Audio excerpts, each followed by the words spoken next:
Jeshi la Polisi Kanda Maalum ya Dar es Salaam linaendelea kupeleleza kwa uzito mkubwa tukio la mauaji ya mtu aliyetambulika kwa jina la James Rogers Temba.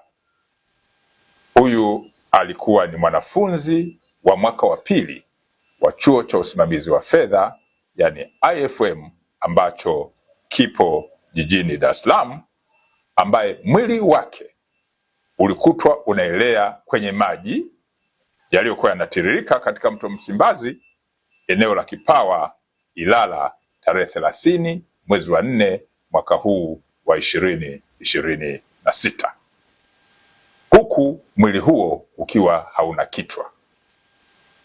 Polisi Dar es Salaam imewakamata watuhumiwa 4 ambao wanahojiwa kwa kina kuhusiana na tukio ambalo linachunguzwa.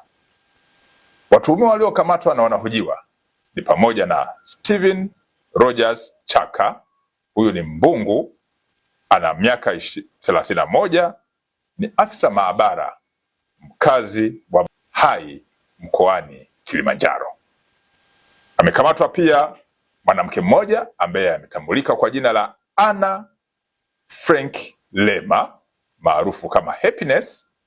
Huyu ni Mchaga mwenye umri wa miaka 30, lakini ni mkazi wa eneo la Tabata Chang'ombe. Amekamatwa pia mtu aliyefahamika kwa jina la Twalibu Hamisi maarufu kama Mputo mwenye umri wa miaka 23, mkazi wa Kigogo Kati Kinondoni jijini Dar es Salaam. Amekamatwa mtu mwingine wa 4 ambaye ametambulika kwa jina la Michael John maarufu kama Tambali mwenye umri wa miaka 26. Huyu ni mkazi wa Kigogo Kinondoni jijini Dar es Salaam. Vipo pia baadhi ya vielelezo ambavyo vinachunguzwa kuhusiana na tukio hilo.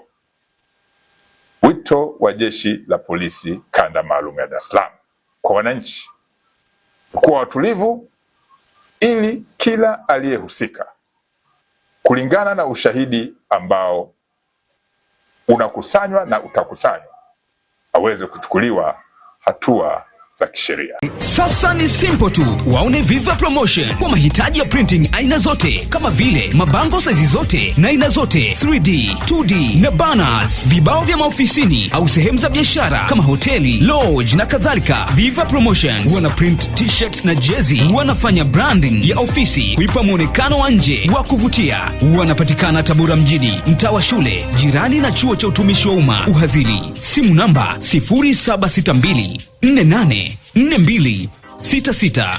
Instagram @viva_promotion.